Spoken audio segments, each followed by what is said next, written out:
Today we got Andrew from Project 86. Super excited to hang out with you again, Andrew. It wasn't that long ago that we interviewed you about OMNI Part 1, which means that there probably at least would be a Part 2. And here we are now with Part 2 out in the world. And I remember when we chatted a number of months ago, you were like, hey, it's coming out, it's coming out. And then I think I got delayed right away, and we can talk a little bit about that whole process. But here you are now, Part 2, and we get to hang out and chat about the new album again. So super excited to hang out again.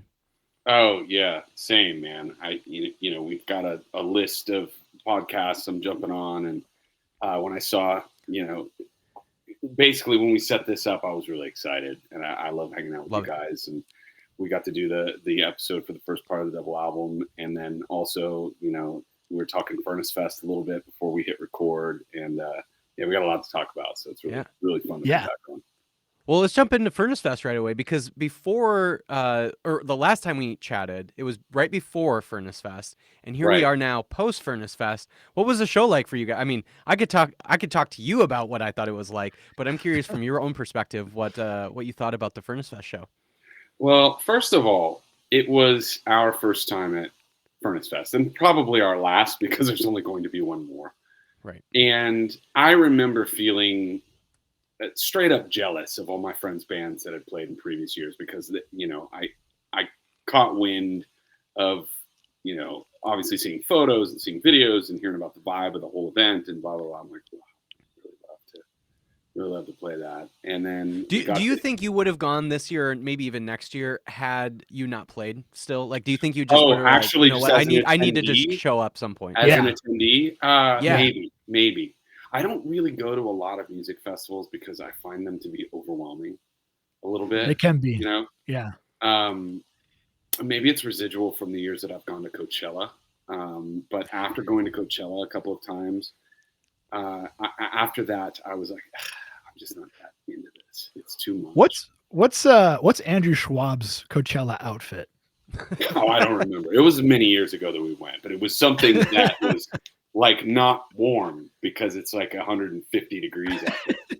You know what I mean? Like even at night, it's like so hot. So I mean, but Furnace Fest was, bringing it back to your question, Furnace Fest was everything that I thought it would be, and even better. I mean, the thing that I love about that event that makes it super unique is just the vibe of the people that attend. It's like a family atmosphere. Everybody's got a really good, positive attitude. Everybody treats each other really well. The festival treats the artists well. The festival treats the attendees well, from what I can understand or observe. Everybody is very thankful to be there, thankful to talk to you, thankful to be at the show. Everybody goes to every show. We had a big crowd. Every band had a big crowd. It's just a dream, and it's at the best freaking venue. And I would say the only thing that was challenging for us was we were playing at whatever time in the afternoon. Yeah, it was like 1 o'clock or something. Oh, it was early. Was it that? Yeah. No, and that was later than that. Yeah. It was like 4 o'clock, 5 o'clock, somewhere. But it was during the hottest part of the day. And it was so good I didn't even realize I had been there that long. Yeah, probably. So when you're playing an outdoor show in the Southeast during the day, and it's like sun, you tend to feel like you are moving in concrete. So I rewatched our performance a few times, and it didn't look like the way it felt. Like I felt like I could not move at all. Like I felt like I was completely out of breath the entire time I was up there. I felt like I was 100 years old, and I was going, why do we do this to ourselves? Like, why? Why? And I know that none of that came through on the show, but that's how I felt being up on stage. It's like, oh, please let this end soon. Well, it's good that it was that way and not the reverse, because it would be really bad if you felt great and then you look and watch the performance and you're like, oh my God, this looks like I'm walking through concrete. Oh man, I felt like coming off stage, I was like, that was horrible. Like people for sure think that I'm like geriatric old. And like I watched it and I was like, oh no, it's pretty good. And like, to be honest, being in the crowd is such a great crutch when you're feeling that way, because you don't have to sing every word. You can have help. You put the mic in people's faces and they sing the words, and it's just like, oh, thank you God, for all of you people who are giving me a breath right now. Nobody knows that. That's the what's cheat going code. through my head when I'm in there. It's like, Yeah. okay, I'm running out of breath. Yeah. I gotta do a mic feed here. It's like a Gatorade bottle for you. Totally. You know, of course I'm having fun. You know what I mean? Of course it's like amazing, but it's still just like, you know.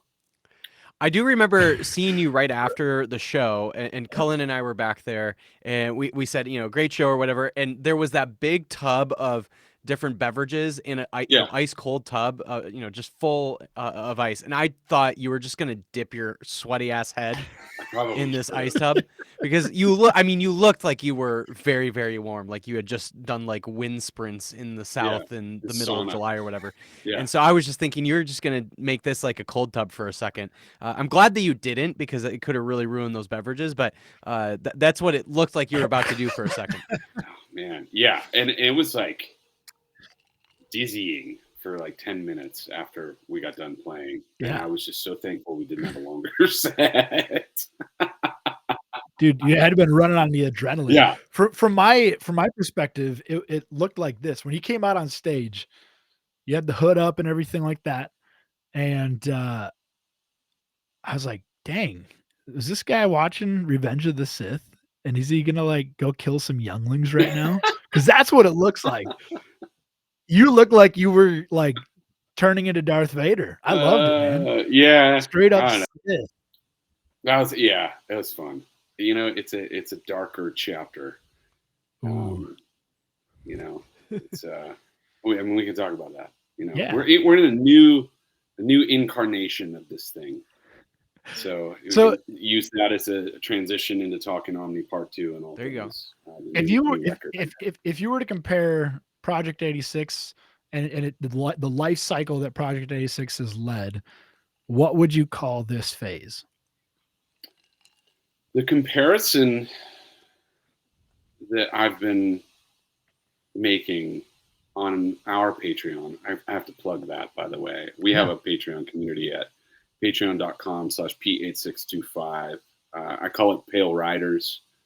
It's a unique community because it's very collaborative between myself and the audience in terms of everything that we're making musically and everything else.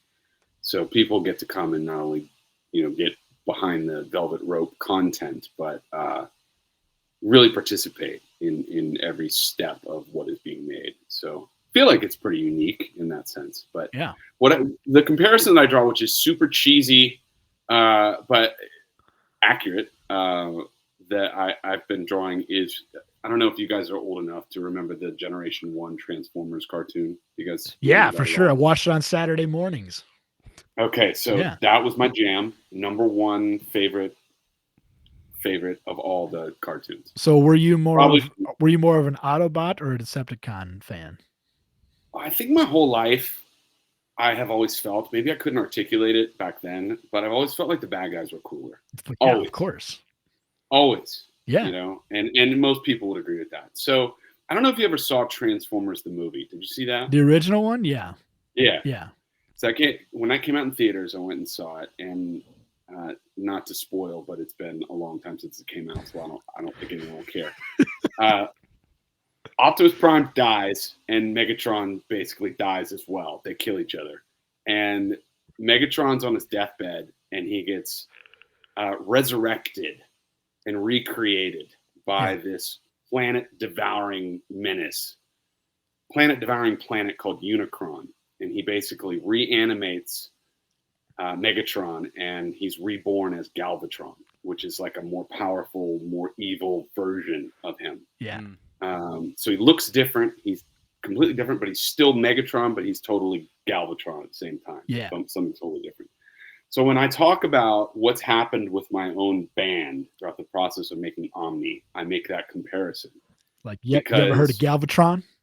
Yeah, it's so stupid. No, it's awesome. It's totally awesome, accurate. dude.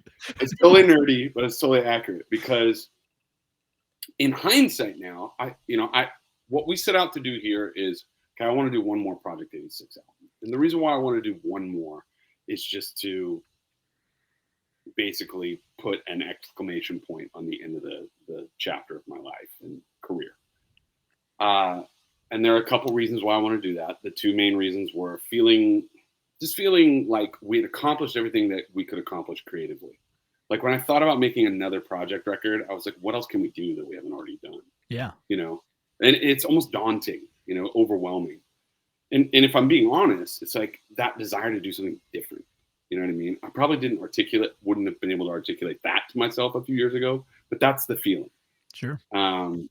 That combined with the Schwab vocal that I've kind of been known for throughout my career hurts to make that sound. Like it has injured my voice. I developed a vocal cord nodule way back on Truthless Heroes, which was our third record many years ago, and was proceeding throughout my career feeling as if it was getting worse and worse and worse and worse.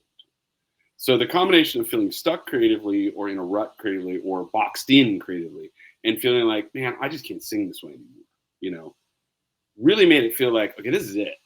You know, whatever comes next comes next. I don't know what that's going to be, but I'm going to do one more thing for the fans and call it a day for Project 86 at least. And throughout that process, I basically try to keep this short. I hurt my voice again. I lost my voice because of getting COVID. I lost it for like 6 weeks. I had to go to a voice doctor. And I was ready for them to tell me, you're done. You know what I mean? You can't sing like that anymore. You're going to lose your voice permanently. And I got the opposite news. They told me basically, whatever you had is gone. You have perfect vocal cords now. That was a miracle. And I've been putting that off for like 20 years. That combined with, I'm sitting in the vocal booth. I'm recording the song Metatropolis with, do you guys know who Bo Burchell is? No. He was the vocal producer. He plays guitar in the band Seosin. Oh yeah. Okay. Yeah, I know him. He was the vocal producer and mixer for OMNI Part 1. Sure. So he's totally familiar with Project 86. We came up in the same area. Like he knows the band's history. And so I'm in there and I'm singing for Metatropolis and I'm doing like that heavier kind of, you know, more metal, lower growl sound with my voice that I had never really done on record before. Done it live for about a decade, but really hadn't done it on a record before. And he turns around and he says, that's the best you've ever sounded. And it's not even close. And I said, this is the best I've ever felt. And it's not even close. And I'm singing way heavier of a sound, but singing lighter at the same time. Yeah. If that makes sense. So I said, I feel like I finally found my voice. 11 records in, 25 years into this, and I'm using it for the first time. I didn't lose my voice at all in the studio. I mean, my whole career, that's what I always struggled with, losing my voice. So found a new voice, found a new sound creatively with OMNI. It's totally different. It's heavier. It's darker. I'm telling people it's cyberpunk metal set in the Omniverse. Yeah. Like that is the new thing, right? And so I don't know if this is like an official announcement. This is just where I'm leaning at this moment. I feel like Project 86 made 10 records. The last record, Sheep Among Wolves, was the final Project 86 record. And even though OMNI says Project 86 on it, what I feel like it is Galvatron. Like the band reborn. It's a brand new thing. I'm going to call it P86 : OMNI. And all of it will be cyberpunk metal set in the Omniverse. So it'll all be inside this world building, story, narrative, all of it. Darker, heavier, sci-fi, futurism, transhumanism, our man's relationship with technology. Yeah. All it's set in that world.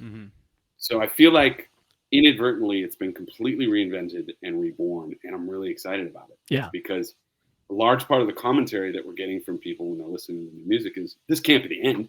This is the best thing you've ever done. Well, that's exactly what I was just going to say. It's like, this can't be the end now. You just found your voice. You're reborn. You're Galvatron now. Like, you have to take it to the next step.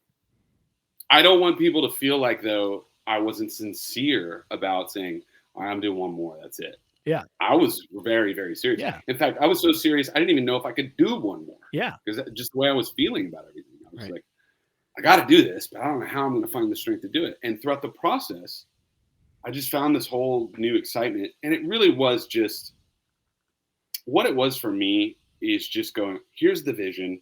here's what I want to do. Here's what I've always wanted to do. I've never done it for some reason. And this time I'm just going to be I'm going to be nice, but I'm going to be stubborn about what I want this thing to be. Yeah. And I'm just going to fight for that. And again, still being nice with everyone I work with, but like really sticking to the vision of, no, it needs to be this thing. Yeah. And I realized, and you never stop learning when you're doing this stuff, but I realized that's the formula. That's the formula. It's like, have a clear vision and just stick to it. You know what I mean? Like, execute that thing. Of course, I had a huge team of amazingly talented people who were involved in this thing, from collaboration to production and on and on. But I'm really proud of what has been accomplished with OMNI, and I feel like it's the best work. And that's the thing that every band says, when they put out the new record. But I think it's objectively by far the best thing I've ever done. So I had OMNI in my top 5 albums of OMNI Part 1 in my top albums of 2023. And I said the exact same thing. I said, I think this is the best project album there is.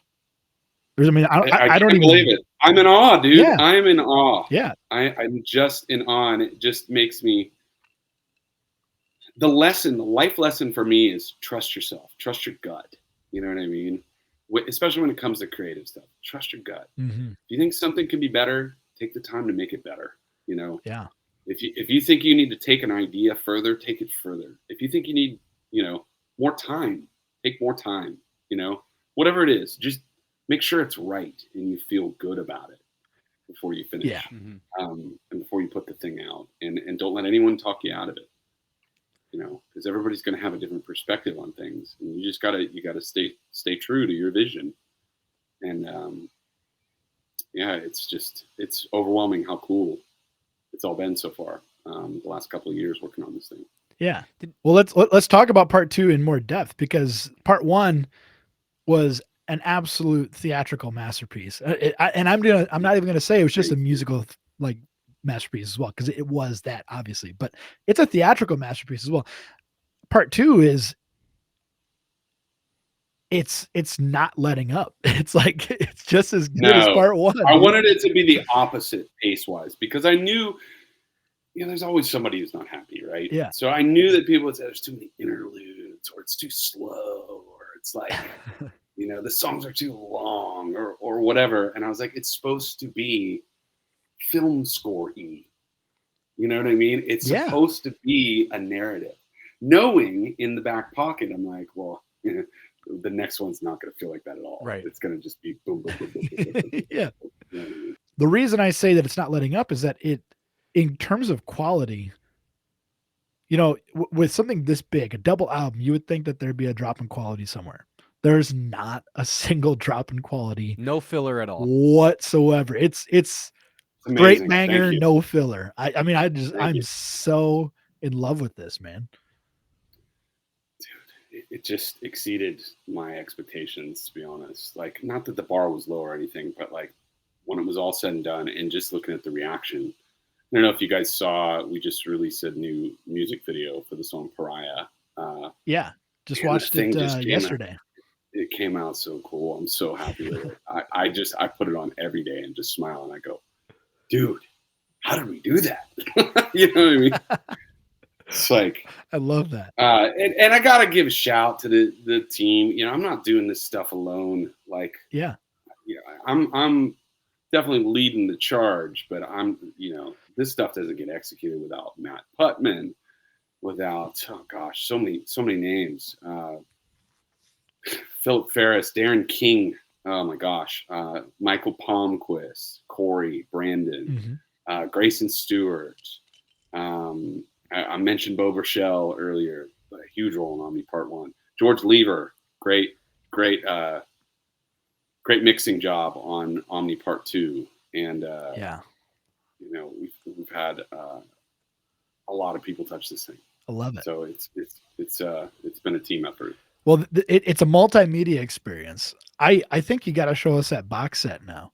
All right. Yeah. I was bragging to you guys about this. Okay. So I just received this today. And we've got a few of these left for sale. So it's an expensive price point, but it's worth it. because we went out of our way to make this thing by far the most incredible thing we've ever done. Okay, so this is the OMNI vinyl box set.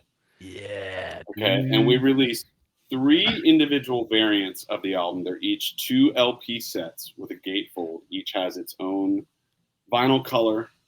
We did one with gold, and I can't oversell the gold. It literally looks like liquid solidified gold. Well, pull it out and show us. Pull it out and show us. I'm going to show you. All right, cool. The second one is cement, and the third one is a black with gold flecks marble thing.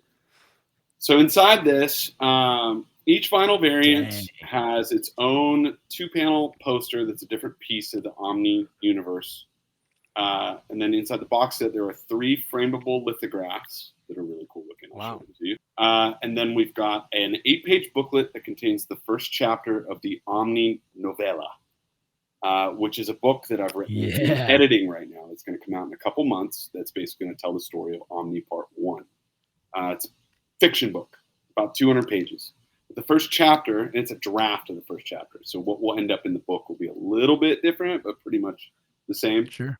There's a booklet of that, and then we included and this is my favorite part. I'll show you all this. A laminated, like a tour pass, but it's a VIP pass to OmniFest, which is the festival that takes place in the story. You know that means you got to make it real too. You got to bring it to this reality as well. OmniFest, yeah, maybe. I mean, gosh. Let's do it let's do it in your house there. Not enough hours in the day. Oh yeah, that'd be perfect. Plenty of it. Hold on. Okay, this is gonna be tricky. All right, these are the lithographs. These are really cool. Donnie Phillips gets the shout out. He was the artist on these. Okay, we call these transhumanism art. It's all just.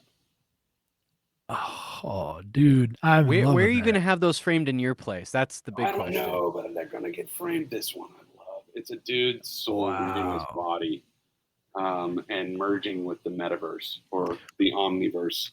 That's a sick tattoo right there. Maybe I might get exactly what I was thinking. We did a shirt of this that looks really cool. Okay, so that's the lithographs. Here's the storybook preview, the booklet that comes with it. And it's like full size, so it's big. Wow. And it's all world building, so it's got scenes from the Omni world. And it just tells you what it's all about. It kind of gives you the first, kind of lays the backbone of the story. I'll read you just a tiny bit. 2041, Omni, a technological innovations company, has risen to unite humanity under one government, social media network, and commerce system. Their applications, released to the public to combat a series of global crises, change human life forever. The Pulse is a microscopic implant algorithm which eliminates depression, addiction, and most human conflict by regulating emotion. The optic is a nanobot interface which attaches to the optic nerve, rendering smartphones obsolete, making augmented and virtual reality a part of natural sight. Organic fission is an optimized renewable energy source, which eradicates the need for nuclear, solar, hydro, and fossil fuels. History culminates as the world gathers virtually and physically at the newly finished Omni City, near the site of ancient Babylon. It is the final wonder of the modern world, a smart city alive as a sentient AI, with screens on every surface and the largest building ever constructed hovering at its center. For 1 week, the world will celebrate at OmniFest, a massive music festival and rave, to christen the new city. At the event kickoff, a mysterious new application drop from Omni called the Augment is set to be revealed. The secrecy surrounding the Augment fuels massive global expectation for its drop at OmniFest. Lead influencer for Omni social media, David Markham, meets his best friend, producer, and bodyguard, Adam Mason, just outside Omni City. He is commissioned to document the event on a live stream for the entire world. So that's the backdrop. Dude. I cannot wait for the book, too. That's going to be Me too. I have to find the time to get it done. Who's the headliner of OMNI Fest? Nickelback? Are people still throwing stones at them? That's a good question. Okay, let's Nickelback. Awesome. Let's look at the vinyl. Okay, so front cover, Yeah. back cover, Oh, gatefold.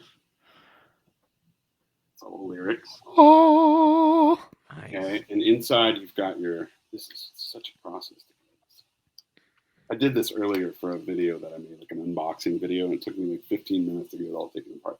Okay, here's your poster one. It's a view of OMNI City from the ground. Love it. Then on Wow. the back, you've got all your Yeah. executive producers, which are our Patreon folks, and I also fans. love on the other side there. It almost has like a 1920s. Oh, it's Yeah. for sure. Art Yeah. Deco meets brutalistic architecture meets Yeah. 70s sci-fi. It's those three Yeah. things. So brutalistic architecture, 70s sci-fi, and Art Deco. So love there it. is definitely an Art Deco element here. Okay, so that's your poster, and there's a different poster in each vinyl. You guys getting bored yet? No, I'm Oh, loving this this. is- Like, I get like I like imagery wise, I get like a Clockwork Orange mixed with Brave New World kind of. yeah, situation, yeah, you know? totally. Clockwork Orange made it into ultraviolet. That's where I Yeah. got the term. Yeah, I don't know if you can see this, but it's black with gold like flecks. Like, flakes.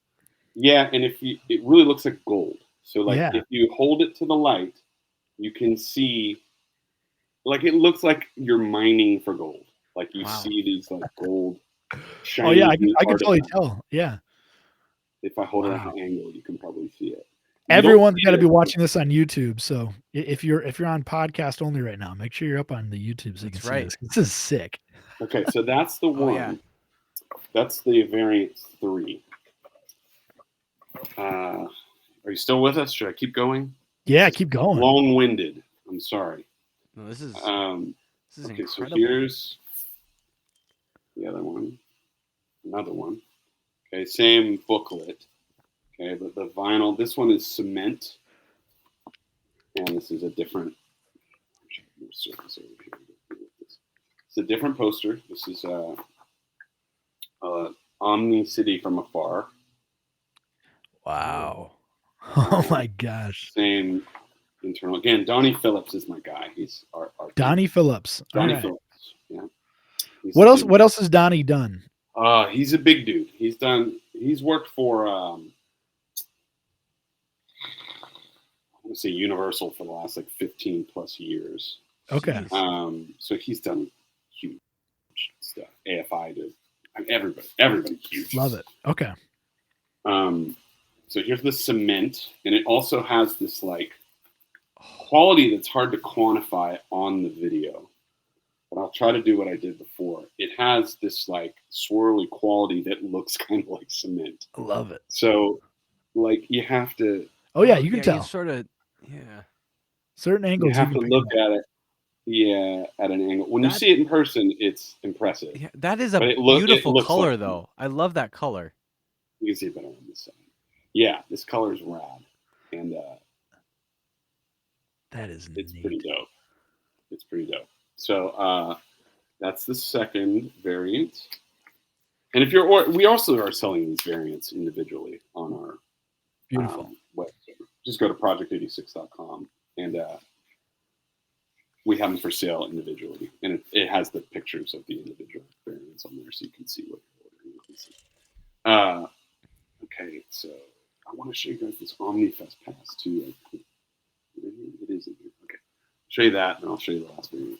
Okay, so this is the pass, and it's like a metallic pass. Oh, nice. It looks just like your typical, Yeah, totally.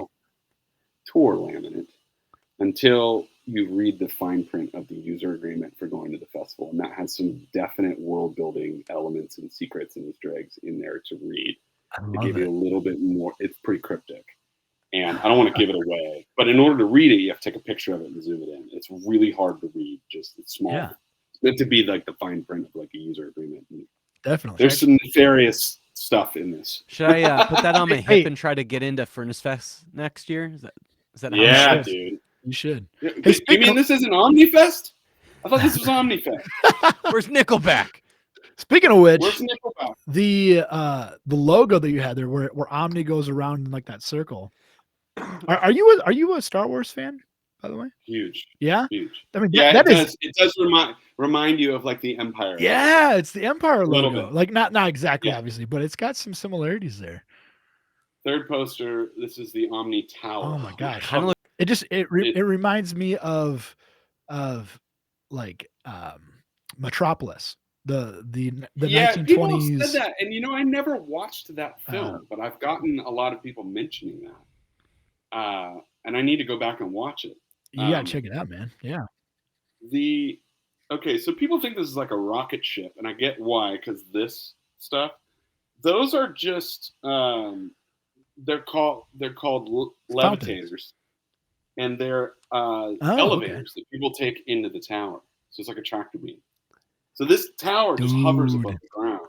It's like suspended in place by this gravitational, organic fission powered technology. I feel like Frodo looking at that right now.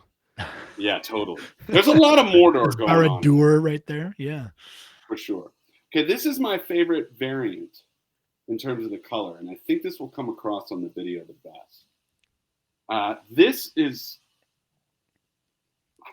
overwhelmingly accurate. Oh, it's gold. Whoa. And it looks like gold. It literally looks like flowing gold. Yeah. It looks that like is flowing so amazing. gold. So those aren't actual ridges. That's unbelievable. Yeah, you can't feel it. Right, but but it truly, like through video here, it looks like it's got actual ridges, which is amazing.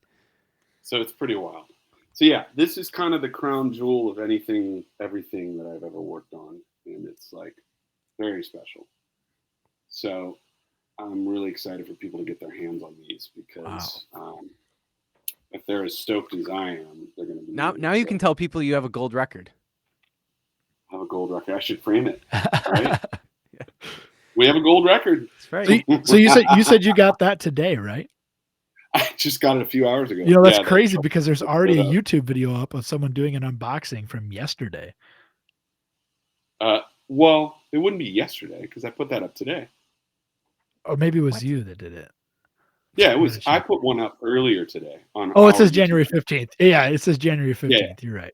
Yeah, it wouldn't have been yesterday unless somebody else did it. But I was gonna say, how did someone else get it before you? No one else has it, so I assume that's the one that you're looking at, unless it was like the manufacturer. That did it. I just saw the thumbnail. I didn't actually get to watch the video, but that's wild. Yeah, it was a full day of receiving pallets and unboxing and checking it all out, and it's better than what I thought it was going to be, and I thought it was going to be really cool. Yeah. And it looks really impressive. So I think when people get these, they're going to be pretty cool. Dude, you got to be pretty happy with that. It's here's one thing I just can't quite wrap my head around. So I'm an indecisive person over long periods of time. If it's like a quick impulse thing, I can make my decision. I'll be happy with it no matter what, right?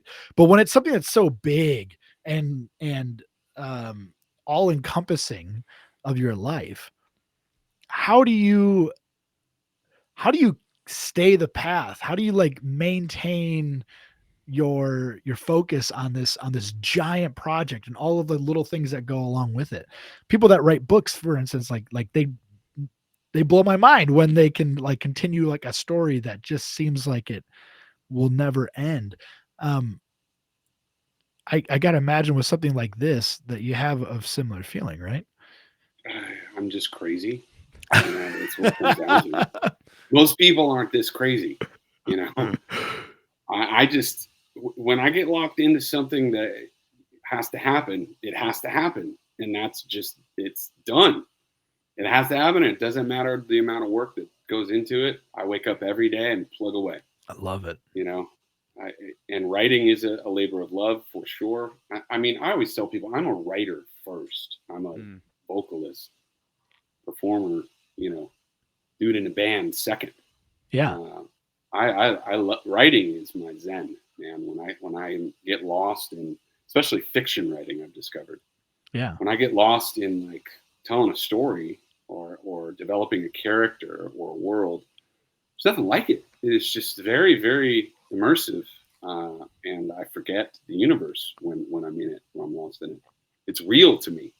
Yeah. So, and there's just so much more of this world that is going to come out over the weeks and months to come. People aren't aware of it yet. Most people. Yeah. The people on our Patreon community are, because I'm fleshing out all the ideas in the confession booth.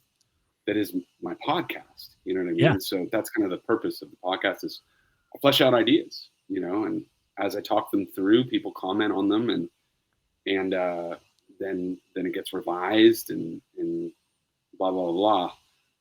But the general public of people that are just encountering, the Pariah music video, and haven't been following along as to what's going on. Yeah. Or, just happened upon OMNI Part 2 and haven't listened to the band in 20 years. I've had a lot of people say that. I haven't heard you guys since Drawing Black Lines. I didn't even know this is, what I mean? This is awesome. I'm going to check this out. That's really cool. That's very, very exciting. Yeah. And I keep wanting to go, not in like,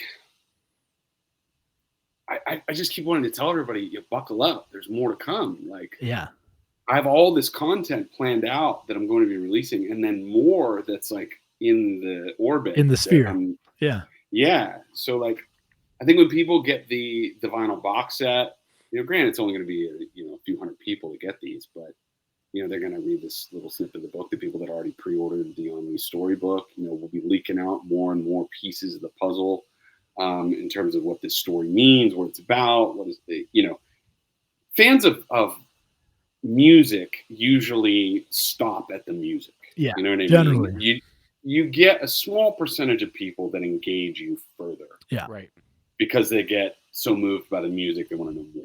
Yeah. Right. So that they'll investigate the band, or they'll investigate the influences for the band, or, read interviews, or maybe, check out podcast content or whatever. And so I'm inviting people to come deeper and deeper into this world. And the music is just the starting point. Yeah. Right. And I'm trying to make it rewarding in the sense that I want each individual piece of media to have a standalone value, right? Anyone can pick up this novella, I hate that word, this novel I'm writing, and read it without having any prior knowledge of the band or the music or anything, and appreciate it for what it is, Well, let's do a little thought experiment here, because if there's one thing that's super popular, it's to take futuristic kind of stories, especially unique ones like OMNI is, and the people want to turn it into movies, right? Let's say a big time movie exec comes up to you and says, "Hey, I love OMNI. I've read it 5 times. I've listened. I've watched all the videos. I want to make a movie out of this, but I'm going to let you choose who you want to be your lead actors or actresses."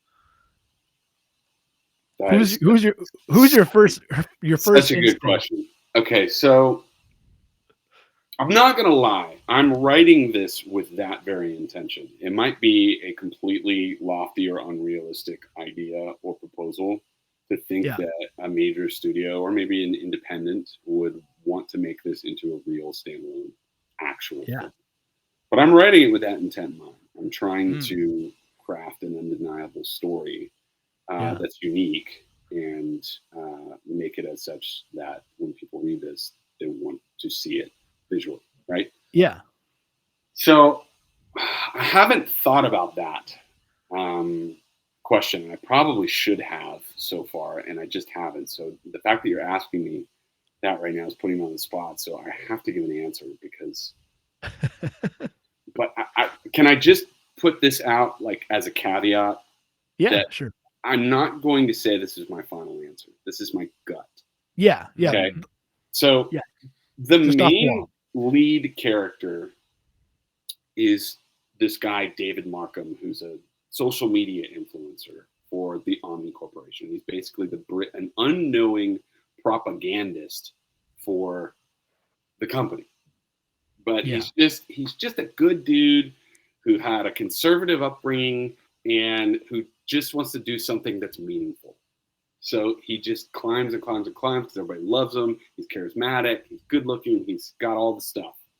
And he just climbs and climbs and climbs and eventually becomes basically the most important civilian on the planet. And so that's got to be some sort of, good looking dude, who's got an innocence and a naivete to him. And what's an actor that would produce that but a charisma at the same time, So what's an actor that would conjure up all of that? It can't be anyone. Chalamet, is that how you say his name? Timothy Chalamet. Yeah, Wait, sort of like using the most recent young, Dune. good-looking, charismatic person. I don't know. He's in the most what? In Dune. Oh yeah, I know the name. I just didn't connect. Okay, that's a good one. I think that would not be a bad choice. See, I'm a Jason Momoa fan, but I don't think he's right for this role. I think he's too much of a badass. You know what I mean? Yeah. Like That's true. Yeah. I want someone that's a little bit more like everyman, but still a star. You know what I mean? Yeah. Like because this guy's a star, and that's why the company wanted him to be their go-between between the civilian population and the evil empire. Right? How old is he, roughly? Late 20s, 28. Late 20s. I'm trying to think outside the box here, and I'm trying to think of someone that would be contemporary. And I know that it's escaping me right now, but there's somebody that's probably obvious that would make a really good casting choice. Gosh darn it, man. I wish I would have known this. I am 29, so maybe you I could potentially play the role. Yeah, dude. Exactly. Oh man, you miss 100% of the shots you don't take, right? Gosh, okay. Now I'm just thinking about films and shows that I've watched recently. For someone that would fit this mold, man. I mean, it'd be cool if it was it's like a Ryan Reynolds type character. Yeah, you know what I mean. Who's the guy that plays Captain America? I was just watching a movie that he was in, and it wasn't Captain America. His name. Can't remember his name right now, but I feel like he maybe would fit that kind of role. Yeah, let me look here. That's a name that we should all know. Seth Reynolds or Rollins? That doesn't sound right. No. There's a new Captain America coming out. Everyone is going to be Anthony yelling Mackie? at us through the Chris Evans. No. Duh. Chris Evans, that's it. That's Captain America. Chris Evans. Yeah. Gosh, this is so boring because we're trying to figure this out, but I know that there's a perfect one, and I don't know the answer yet. This is why you have a casting call. So. Yeah. Now I'm going to be obsessed with this. Thank you. By the way. I'm going to be obsessed with this. I can't answer it right now. Let's just say it's a Ryan Reynolds type. Sure. But not Ryan Reynolds. Okay. So I want someone a little younger than Ryan Reynolds. There's got to be that guy out there. Yeah. I feel like a comedian could probably do it. There's got to be like a comedian who's maybe on the rise. Yeah, but this is a dramatic role. Matt Rife. How about Matt Rife? He'd be perfect for it. He's a good-looking dude. And he kind of looks like he's from the future. He looks like he's from the future. He could put, it's funny. I'm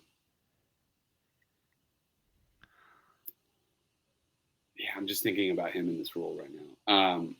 I didn't really like Matt Rife at all when I first watched his stuff. And then I watched more and I was like, I kind of like this dude. Yeah. I'm the same way. I kind of hated him at first. And I was like, that's good looking. And then he started making fun of the fact that he was too good looking. And I was like, okay, at least he's self-aware. Yeah, he's very self-aware, which I'm okay with. And he's he's insanely nice too. Yeah. If you watch him in interviews. Yeah, that's cool. It's weird. Yeah. Anyways, I don't mean to belabor that point too long, but I don't know. Maybe it's got the wheels. It's great. It's too good of a question you just asked, and I'm gonna have to get back to you on it. Yeah, for sure. Great. All right. Also, it has to be an A24 film. I will say that. It has to be an A24 film. Right. That's totally the vibe. Slightly creepy, little off the wall. Oh, I love that studio. They do such good stuff. They do great stuff. Anyways, top 5 most No, influential. before we get to that, I got one more question. Oh, Okay. Go ahead. All right. Omni 2 already out. What could it sounds like you're already in this sort of really creative space. Maybe you're already starting to write new music. I don't know. But I'm just Not curious, yet. what can we maybe expect in the future? Like, are there shows that we could maybe expect this year in 2024? It sounds like, you're not quite writing, but maybe there's even like a possibility for that. I don't know. I'm just curious, like, what can we expect in the Project 86 life here in 2024? Yeah, it's a good question. We've got an album release party that is the next big event, right? And we're going to do that as a live stream as well, because it will enable us to incorporate some of the animated and digital content and make it kind of multimedia sensory experience, tap into the world building element.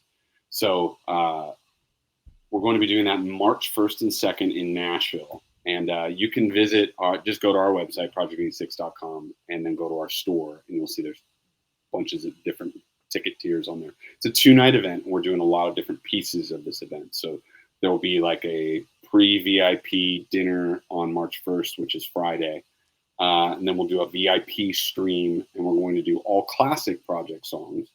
But somewhere between, the way I'm describing this is it'll be kind of like a spoken word type set, where it's like not an acoustic, like unplugged thing, but not full band either. So it will be in the middle of those two, and like we won't be sitting on stools though. So it's like a middle point there. But it'll be interesting because we've never done that before. And then after that, we're having what's called a VIP gala, which is like a private after party, which will be really cool. So people can buy tickets to all these things, and we're going to have some Easter eggs and surprises within all that. We're going to really make this an experience and try to draw people in a little bit more into this Omni world, right? So that's the first night, Friday, March 1st. And then March 2nd, we're doing a performance, and we'll be playing mostly Omni material, but some of the classic project jams as well. The ones that you would want to hear that are the most quintessential project jams. But a lot of Omni content. And that will be both a live stream and a live performance. That's going to sell out. It hasn't sold out yet. I think we have about 35 tickets left for that. Oh, wow. Those can be purchased on our web store as well. It's just going to be an experience, man. And we built out the ticket so like you get a free CD with a paid admission to the show in person. And then if you get a VIP ticket, you get to come in to the venue is also a restaurant. So you'll get to come into the restaurant 3 hours before the actual venue doors open. If you buy a regular ticket, if you buy a VIP ticket, you get into the restaurant and you get into the venue as well, and basically hang out while we're setting up, sound checking.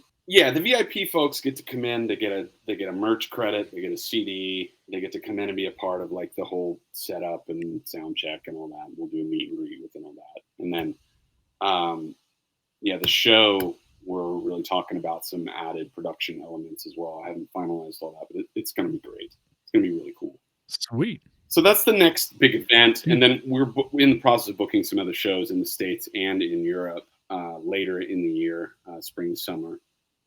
I'm sure we'll get more on the docket as well.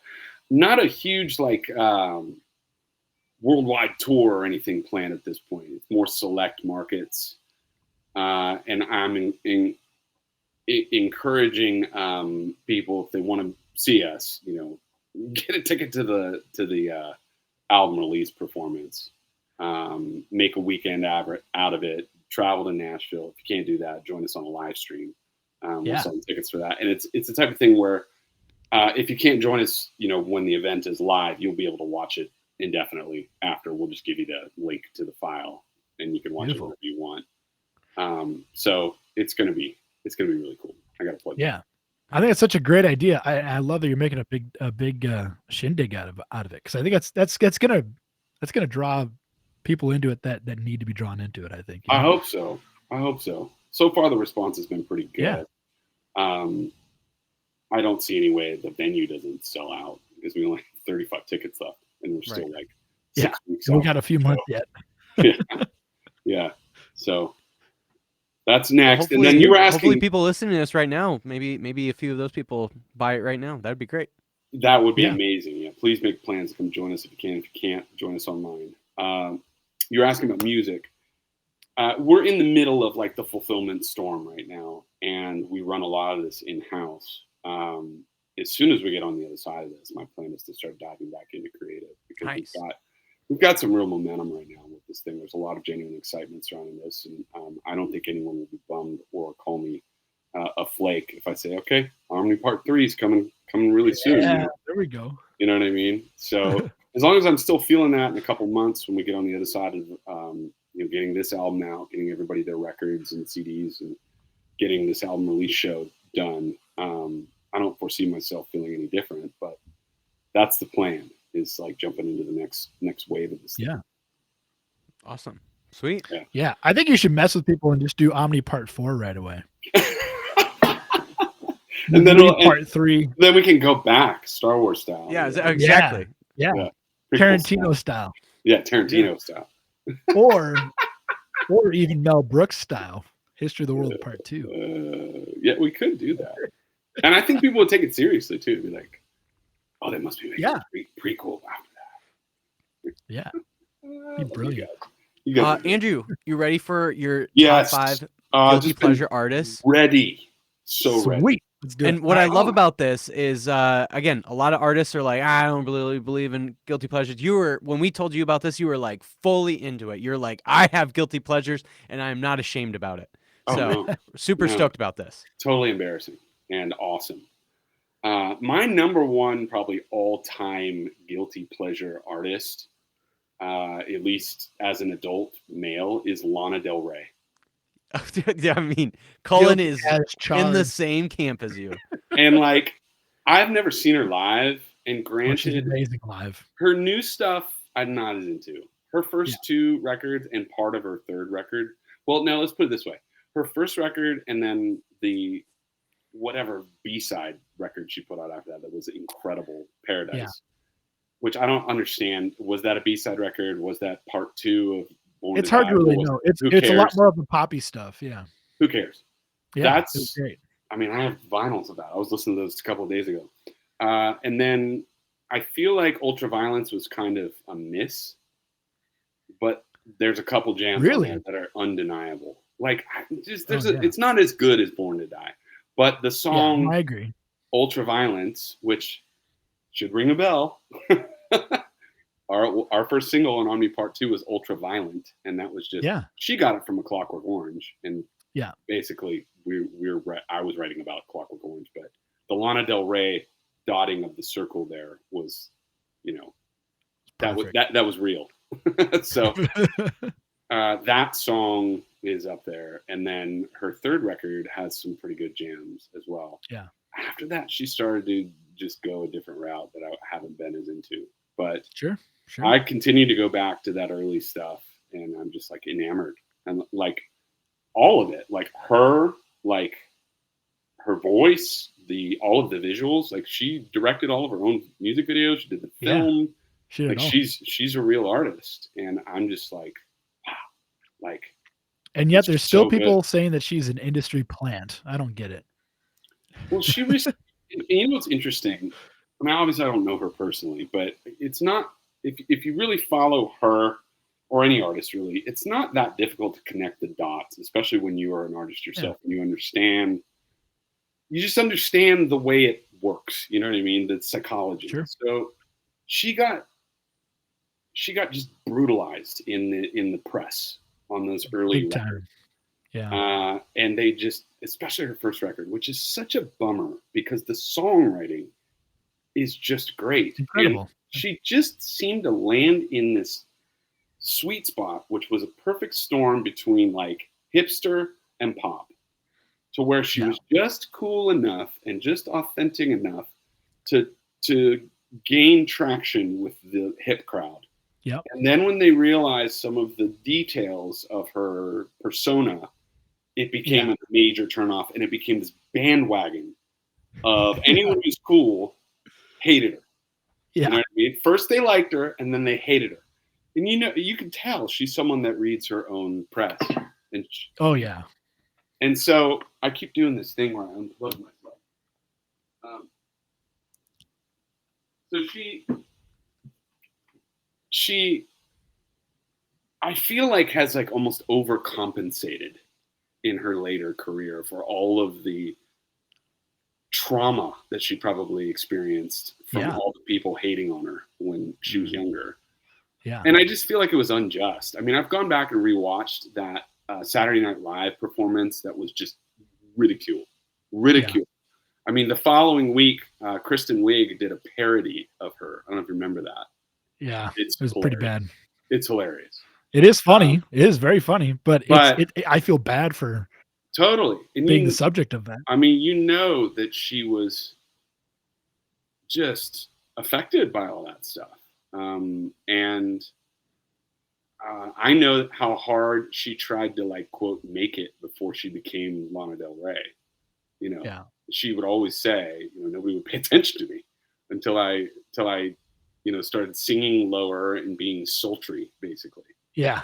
You know, which admittedly she does very well. Yeah. So I'm a fan, man. I'm a fan. Yeah. And that's a pretty big guilty pleasure. It's a good one. From when I was a kid, I will say this. This is another really, really bad one. Super embarrassing. I love talking about it though. When I was a kid, the first band I really actually liked, and my only justification for this was the fact that I was like 6 years old. And in hindsight, I'm not really a fan. Was the band, you ready for this? Styx.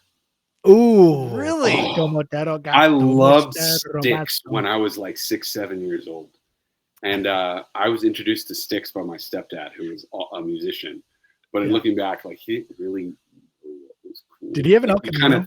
He kind of thought he knew what was cool, but he didn't really missed the mark. Yeah. So I'm sorry, I'm throwing him under the bus. I hope he doesn't hear this. But yeah, when I was like 6 or 7 years old, I loved Styx. Now, when I got a little older, I started to realize this is kind of cheeseball. This is like show tunes or something. I don't know what this is. And then I don't know what it was. Maybe about 5 or 6 years ago, I was just jumping around YouTube and I saw a live performance of Styx as like in recent history, like in the last 10 years. Oh, if it wasn't the most awesome, bad, like extravaganza of bad that I have ever seen. So bad it's good, right? Is that what you're trying to say? It was so bad it was good. But it's like all the members had like really bad plastic surgery to like try to stay. Oh, that's like they look like they look like women. You know what I mean? Yeah. And it's like, whoa. And like the keyboard player is on one of those what do you call them? The Lazy Susan deals. And he's like, God. And it's not like when you're a keyboard player, it depends on the band and the style. You can kind of rock out back there. Like, if you go to like see 9 Inch Nails play, like the keyboard player is part of the show, right? He's jamming for sure, and they make it look cool, obviously. So there's a way to do any instrument and make it look, you perform it the right way, right? But this was just like dudes like just jamming, and like they're so like.